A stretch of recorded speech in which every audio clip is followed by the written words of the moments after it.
Il existe une partie d'Internet que vous utilisez tous les jours. Visible, familière, rassurante. Mais sous cette surface, il y a autre chose. Un réseau plus profond, plus discret. Un endroit où se croisent anonymat, mystère et réalité bien plus complexe qu'on ne l'imagine. On l'appelle le Dark Web. Et aujourd'hui, on ne va pas juste en parler. On va descendre niveau par niveau jusqu'à comprendre ce qui s'y passe réellement.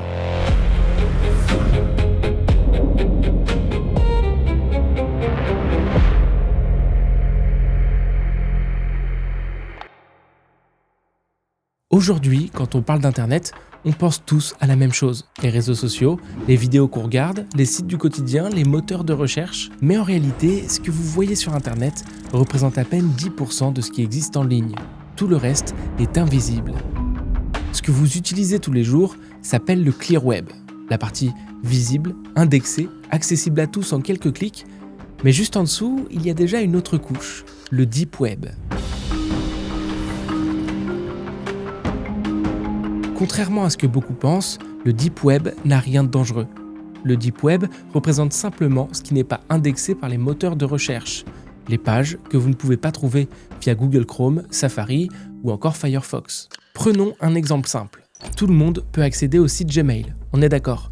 Mais par contre, votre adresse mail à vous, avec vos messages privés et votre interface personnelle, ça, personne d'autre ne peut y accéder, parce que c'est protégé par un identifiant et un mot de passe. Et le Deep Web, c'est exactement ça. Autrement dit, vous allez tous les jours sur le Deep Web sans même vous en rendre compte. Mais sous le Deep Web, il y a encore autre chose. Un terme qu'on confond souvent avec lui, le Dark Web.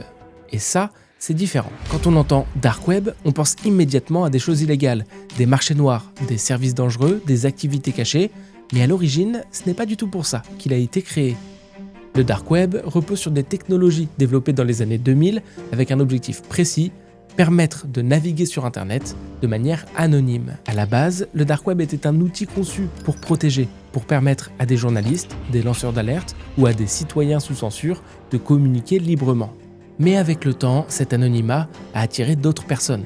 Parce que, bien sûr, un espace où l'identité est difficile à tracer devient forcément un terrain à part. Comme je vous le disais, vous ne pouvez pas accéder au Dark Web avec des moteurs de recherche classiques. Ici, pas de Google Chrome ou de Safari, il faut utiliser des outils spécifiques, comme le plus connu, Tor Browser. Et c'est là que ça devient intéressant. Quand vous vous connectez à un site classique, votre connexion va directement d'un point A à un point B, de votre ordinateur jusqu'au serveur du site web. Mais sur le Dark Web, ça fonctionne pas comme ça. Votre connexion passe par plusieurs relais répartis un peu partout dans le monde avant d'arriver à votre point B. Et surtout, à chaque étape, une partie des informations disparaît. Résultat, il devient quasiment impossible de savoir qui vous êtes et d'où vous vous connectez. Et c'est précisément ça qui fait la force de ce mécanisme. Ce principe s'appelle le routage en oignon. On l'appelle comme ça parce que votre connexion est enveloppée en plusieurs couches, exactement comme un vrai oignon. Et c'est d'ailleurs aussi pour ça que Tor utilise un oignon comme symbole. Mais ça ne s'arrête pas là. Sur le Dark Web, les sites ne ressemblent pas du tout à ceux qu'on connaît. Ici, pas de .fr ou de .com, les sites se terminent justement en .oignon. Et par contre derrière, le fonctionnement technique là reste le même. Pour être accessible, un site doit être hébergé quelque part, sur un serveur. Un serveur, c'est un peu comme un ordinateur allumé en permanence, qui stocke le site et le rend accessible à tout moment. Maintenant, une fois que le site existe, encore faut-il pouvoir le trouver. Et c'est là que tout change, parce que sur le Dark Web, les URL sont longues. Très longues. Elles sont complexes et difficiles à retenir. Pas de nom clair, pas de mots reconnaissables, juste une suite de 56 caractères aléatoires mélangeant des lettres et des chiffres. Ces adresses ne sont pas faites pour être lisibles, elles sont générées automatiquement et ont pour objectif de changer complètement la manière de naviguer. Ici, on n'est plus sur un internet classique où il suffit de taper youtube.com pour tomber sur le site. Sur le Dark Web, on ne tombe pas sur un site par hasard. Il faut déjà connaître l'URL ou savoir exactement où chercher. Vous l'aurez compris, tout ce système a été conçu pour protéger la vie privée. Mais avec le temps, cet anonymat a changé la manière dont il est utilisé. Certains ont compris que ce qui était censé protéger pouvait aussi servir à autre chose. Et c'est justement là que tout bascule. Mais juste avant de voir à quoi ressemble vraiment le Dark Web, on va parler d'un point essentiel, la sécurité en ligne. Parce que, comme vous l'aurez compris, sur Internet, on laisse toujours des traces. Et donc, c'est justement pour ça que je vais vous parler de Surfshark qui sponsorise cette vidéo. Surfshark est un VPN et concrètement, ça vous permet de naviguer sur Internet de manière beaucoup plus sécurisée. Une fois activé, vos données sont chiffrées et votre adresse IP est masquée. Résultat, ce que vous faites en ligne devient beaucoup plus difficile à tracer. Et utiliser un VPN est particulièrement utile dans certaines situations. Par exemple, dès que vous vous connectez à un Wi-Fi public, que ce soit dans une gare, un café ou un hôtel, vos informations peuvent être vulnérables. Mais avec Surfshark activé, vous ajoutez une couche de protection supplémentaire. Il propose aussi une fonctionnalité très utile qui surveille en temps réel vos données sensibles. Par exemple vos mails ou vos mots de passe, afin de savoir si elles n'ont pas fuité sur Internet. Autre point intéressant, avec un VPN, vous pouvez changer virtuellement de localisation, ce qui permet d'accéder à des contenus indisponibles dans votre pays, ou même parfois de payer certains services moins chers selon la région. Et ce qui est cool aussi, c'est que Surfshark fonctionne sur un nombre illimité d'appareils en même temps, avec un seul abonnement, que ce soit votre téléphone, un ordinateur, une tablette, etc. Alors si Surfshark vous intéresse, avec mon code KINOUI ou à partir du lien dans la description, vous aurez 4 mois offerts. Donc n'hésitez pas, ça vaut le coup. Et nous, on reprend. Maintenant qu'on a vu comment fonctionnait le Dark Web, c'est parti pour explorer les premières couches. À la base, le Dark Web a été pensé pour rendre la navigation anonyme. Mais aujourd'hui, cet anonymat n'est plus utilisé pour les mêmes raisons. Pour comprendre à quoi ressemble vraiment le Dark Web, il faut commencer par un cas concret. Et on va d'abord parler d'un des plus iconiques, Silk Road. Silk Road est un site lancé en 2011, accessible uniquement via le réseau Tor. Derrière ce site, il y a un homme, Ross Ulbricht, un jeune américain connu sous le pseudo Dread Pirate Roberts. Son idée est simple, reproduire un site comme Amazon, mais sans contrôle, sans surveillance et sans aucune règle. Sur ce site, on pouvait acheter de tout, principalement de la drogue, mais aussi des documents, comme des passeports, des cartes d'identité, des permis de conduire, et toute une catégorie de services illégaux. Alors, quand on s'imagine ce genre de site, on s'attend forcément à quelque chose de chaotique, presque inquiétant.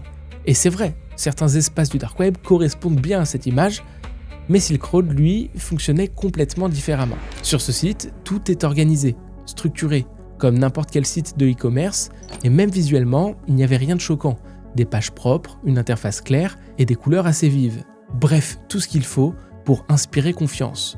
Silk Road ne ressemble pas à un site sombre, il ressemble à un site normal.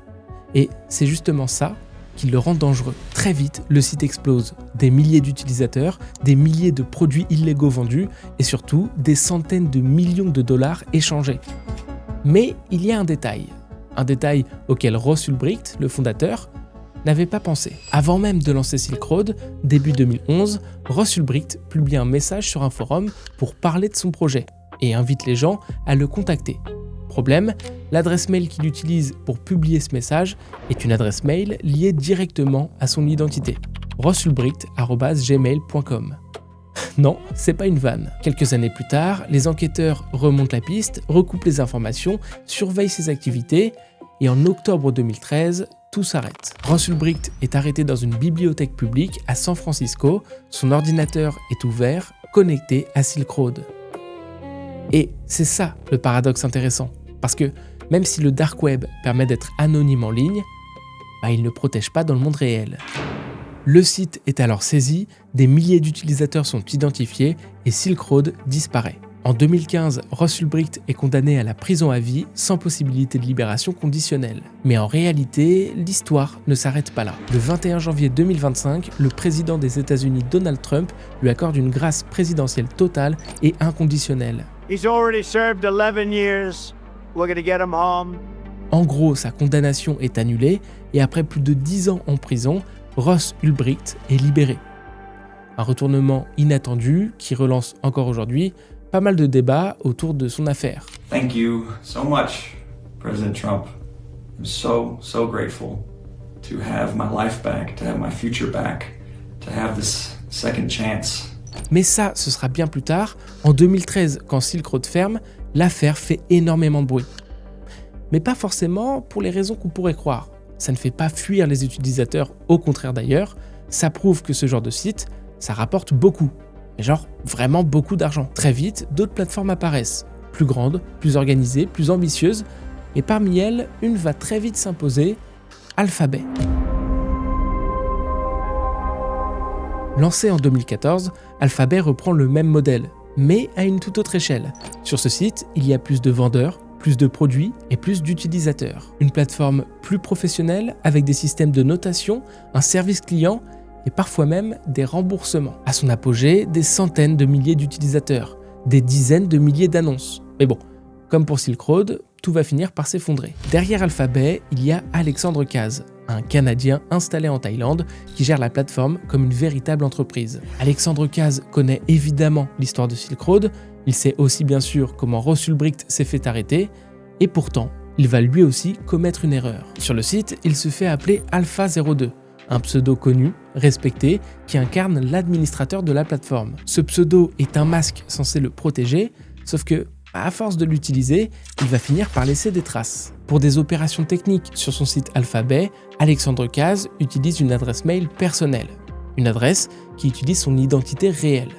Oui, je sais, ça peut paraître aberrant, et pourtant c'est bien ce qu'il fait, et donc à partir de là, tout s'enchaîne. Les autorités commencent à remonter la piste, et cette fois, l'enquête devient internationale. Des agences américaines, canadiennes et thaïlandaises collaborent. Elles surveillent ses activités, recoupent les informations et accumulent les preuves jusqu'à identifier la localisation du suspect.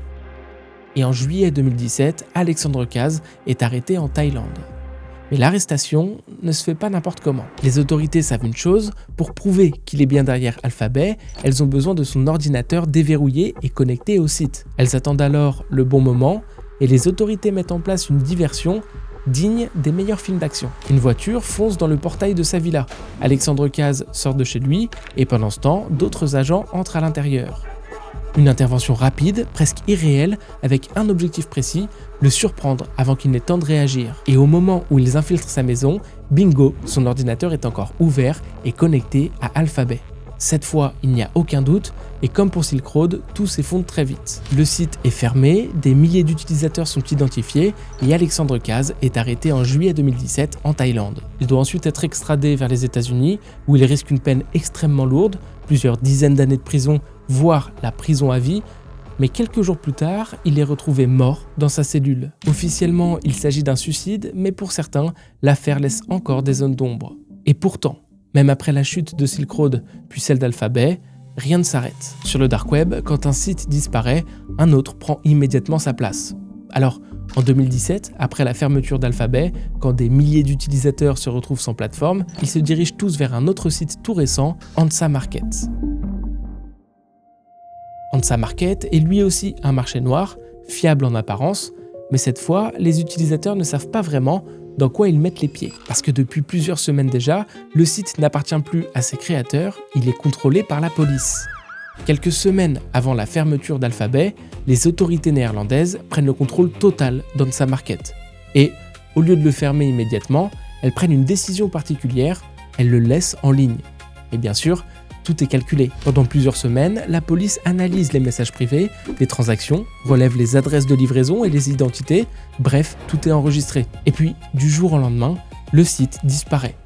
Et derrière, évidemment, des centaines d'arrestations dans plusieurs pays. C'est l'une des premières fois que les autorités laissent volontairement un réseau illégal en ligne pour attirer et piéger ses propres utilisateurs. Ce type de piège a d'ailleurs un nom, on appelle ça des honeypots, qui veut littéralement dire pot de miel en français. Le principe est simple, créer un site ou prendre le contrôle d'un site existant. Non pas pour le fermer immédiatement, mais pour l'infiltrer et comprendre ce qui s'y cache réellement. Attirer les utilisateurs, les surveiller et surtout les laisser agir. Et d'ailleurs, depuis cette affaire d'Ansa Market, ce type de méthode a été réutilisé plusieurs fois. Parce que oui, sur le dark web, on ne sait jamais à qui on a vraiment affaire. Tout peut être un piège. Un acheteur peut être réel, un vendeur aussi, mais la plateforme elle-même peut être une façade depuis le début. Mais vous l'avez remarqué, tout ce dont je vous parle là depuis tout à l'heure, ce n'est encore que la première couche. Parce que plus on descend, plus les choses deviennent étranges.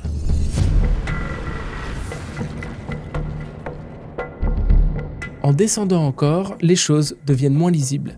Parce que jusque-là, le schéma était très simple. On a des criminels, des plateformes illégales et des autorités qui les traquent. Ok ?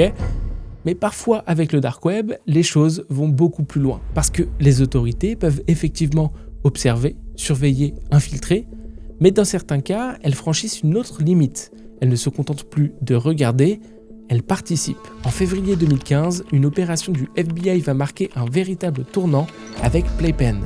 Playpen est un site de contenu vidéo particulièrement grave, démantelé par les autorités, mais cette fois-ci avec une méthode assez particulière. Au lieu de fermer le site directement, elle le garde en ligne, mais elle le transforme en outil. Après avoir infiltré la plateforme, le FBI déploie un programme spécial appelé Network Investigative Technique, qui est en fait un malware, un virus pour faire simple. Et à chaque fois qu'un utilisateur achète du contenu vidéo sur Playpen, le malware est envoyé directement sur son ordinateur.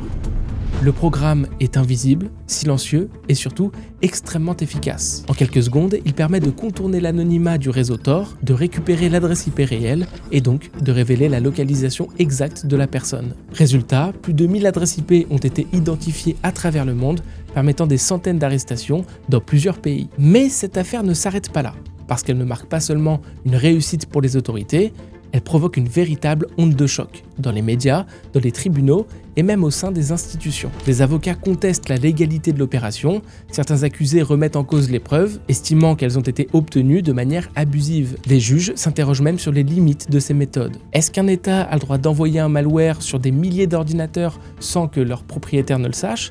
Est-ce qu'un État a le droit d'exploiter un site illégal pour piéger ceux qui l'utilisent?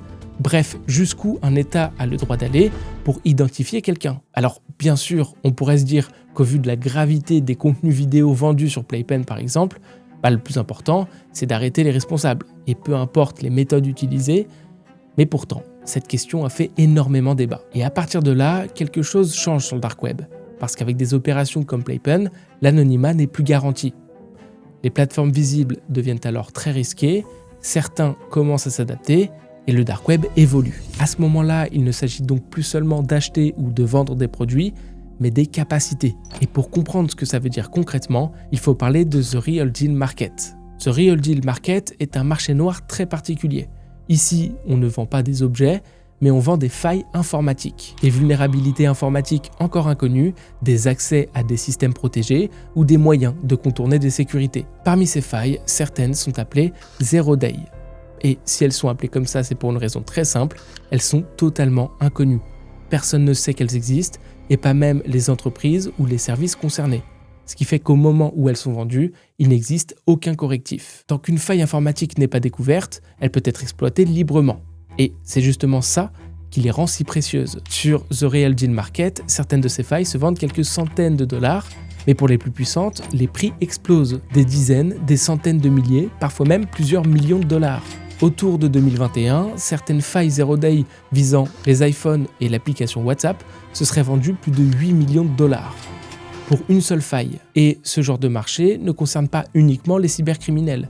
Certaines failles sont également vendues à des entreprises spécialisées, des sociétés de cybersurveillance totalement légales et même parfois directement à des États pour infiltrer le téléphone de journalistes, surveiller des concurrents ou même éliminer des opposants. Mais ce qui rend ces failles vraiment inquiétantes, ce n'est pas leur prix, c'est ce qu'elles permettent de faire. Parce que là, on ne parle pas de simple piratage informatique, on parle d'accès complet. Accès à un téléphone, à des messages privés, à des données sensibles, parfois sans aucune trace visible. À partir de là, le dark web ne se limite donc plus à des échanges illégaux de produits physiques et de contenus, mais il devient un marché du contrôle. Un endroit où s'achètent des capacités invisibles et où le pouvoir appartient à ceux qui savent exploiter les failles. Mais bien sûr, nouveau problème. Exploiter les failles demande des compétences et tout le monde ne les a pas. Donc le système s'adapte et un nouveau business fait surface. Un marché pensé pour ceux qui ne savent pas faire. Sur le dark web, on ne vend plus uniquement les failles, on vend des services.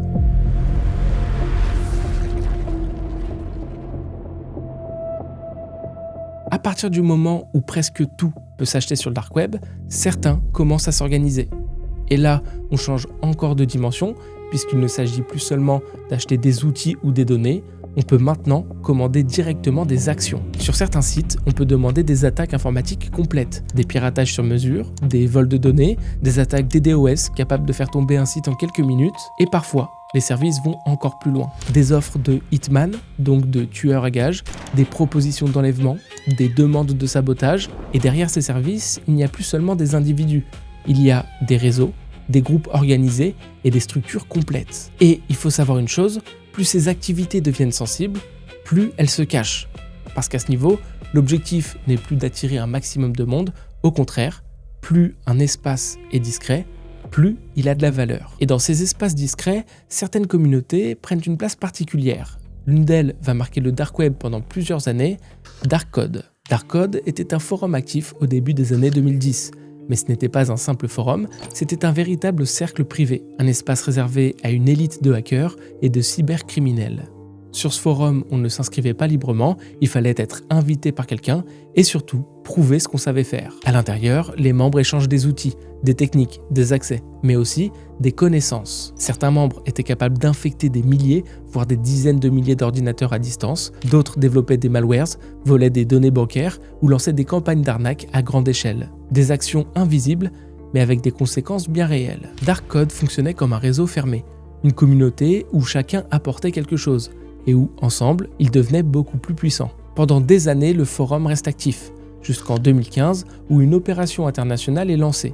Des dizaines de membres sont arrêtés, le forum est démantelé, mais comme souvent sur le dark web, ce genre de communauté ne disparaît jamais vraiment. Elle se transforme et se recrée ailleurs. Certains groupes issus de cet écosystème vont même devenir très célèbres. Par exemple, Lizard Squad, connu pour avoir fait tomber des services comme le PlayStation Network ou le Xbox Live en 2014, rendant toute connexion impossible. Et je vous assure que cette histoire avait marqué des millions de joueurs. Moi je m'en souviens très bien, à l'époque, du jour au lendemain, c'était impossible de trouver une partie quand je jouais à Call of Duty. Et ça, ce n'est qu'un aperçu de ce que ces groupes sont capables de faire. Mais derrière ces attaques visibles, il y a souvent quelque chose de beaucoup plus discret. Un système entier conçu pour rendre ces opérations possibles.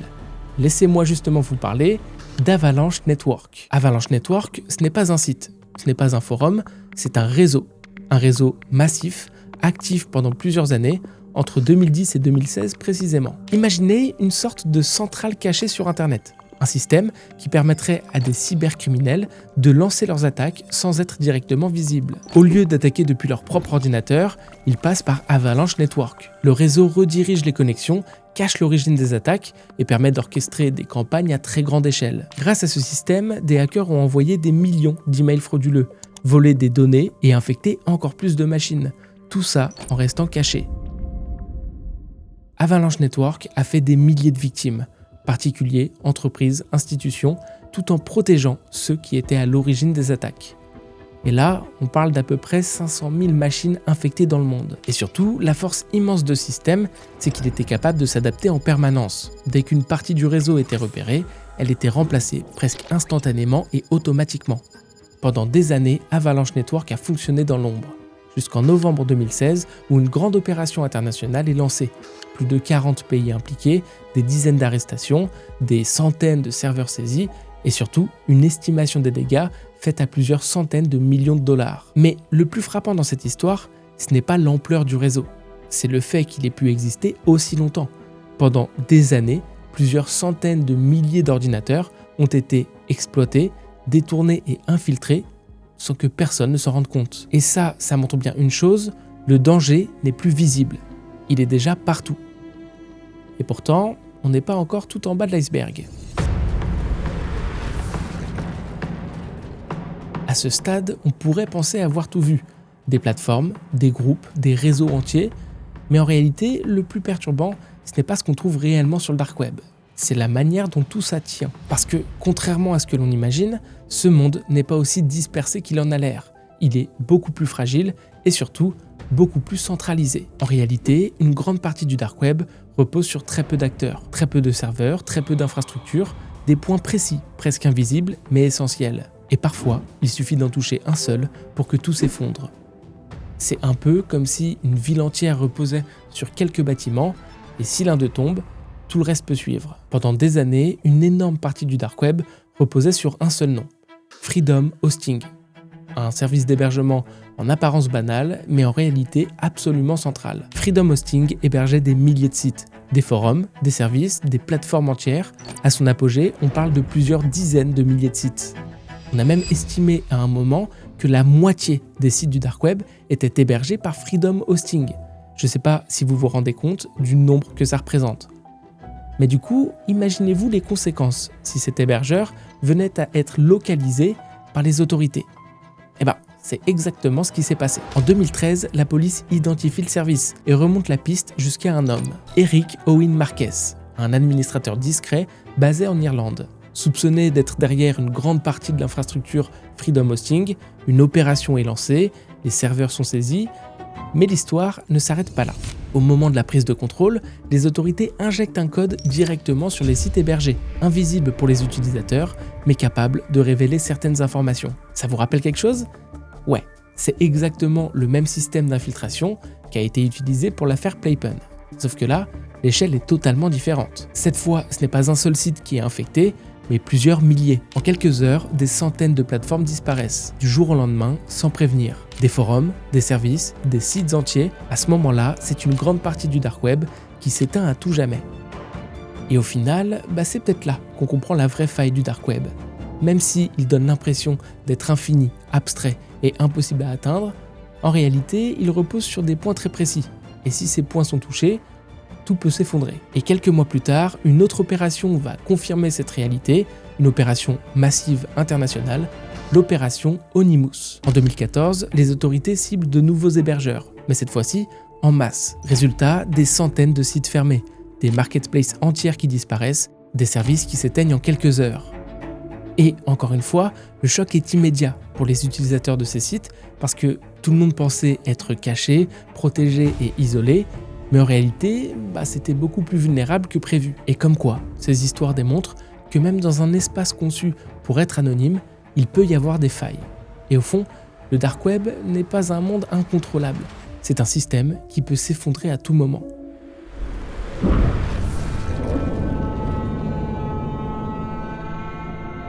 À partir de maintenant, on passe une étape, le dernier niveau de l'iceberg. Et là, on entre dans quelque chose de beaucoup plus flou, beaucoup plus difficile à cerner et surtout de beaucoup plus dérangeant. Parce que plus on descend, plus la frontière entre réalité et fiction devient fine. Le dark web, ce n'est pas seulement un réseau, c'est aussi un terrain d'histoire, de légendes et de rumeurs dont certaines sont presque devenues mythiques. Vous avez par exemple peut-être déjà entendu parler des fameuses Red Rooms. Les Red Rooms seraient des plateformes où des personnes paieraient pour assister en direct à des actes de violence extrêmes, à des scènes de torture. Ces sites seraient cachés, inaccessibles et réservés à un cercle très restreint de personnes. J'ai moi-même enquêté plusieurs fois sur les Red Rooms, j'ai beaucoup cherché, creusé, exploré, mais je suis jamais vraiment tombé sur quelque chose de réel. À chaque fois c'était la même chose, des arnaques, des mises en scène ou des pages construites uniquement pour faire peur. Et pourtant, je vous pose une question. Est-ce que le fait de ne jamais en avoir trouvé veut forcément dire que ça n'existe pas ? Quand on regarde de plus près, aucune preuve concrète n'a jamais confirmé l'existence des Red Rooms. Et pourtant, le mythe continue d'exister. Et c'est ça qui est super intéressant avec les légendes du dark web, c'est parce que la question n'est pas vraiment est-ce que c'est réel, mais plutôt pourquoi est-ce que ça fascine autant ? La réponse est assez simple, le dark web crée un contexte parfait pour ça. Un espace anonyme, sans identité, sans repère, et quand il n'y a plus d'identité, il n'y a plus de conséquences visibles. Les limites disparaissent. Et ça, on le voit d'ailleurs déjà très bien sur les plateformes classiques. Insulter quelqu'un sur Twitter ou sous les commentaires d'une vidéo YouTube, c'est pas très compliqué, hein. Il y a une distance, il y a un écran, donc une forme d'anonymat, mais sur le dark web, ce sentiment est encore amplifié. Mais attention, parce que c'est pas parce qu'on a l'impression que personne nous voit que c'est réel. Il ne faut pas oublier une chose, sur Internet, on laisse toujours des traces. Et au milieu de tout ça, sur le dark web, il y a aussi d'autres phénomènes qui ne relèvent ni totalement du mythe, ni complètement de la réalité, des phénomènes qui sont techniquement réels, mais dont on ne comprend pas trop l'objectif. Vous avez d'ailleurs peut-être déjà entendu parler de Cicada 3301. Tout commence en 2012 avec une simple image publiée sur le forum 4chan. Une image avec un message simple. « Bonjour, nous cherchons des individus hautement intelligents.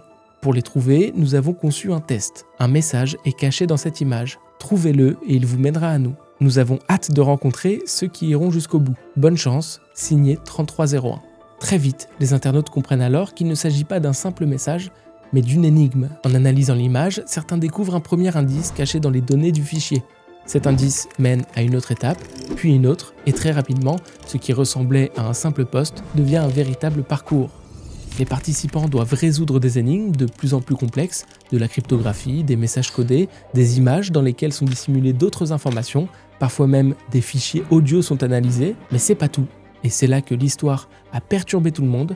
Les indices quittent Internet. Des affiches apparaissent dans plusieurs villes du monde avec un symbole étrange et un QR code à scanner. C'est comme si le jeu sortait de l'écran, comme si quelqu'un, quelque part, guidait tout ça.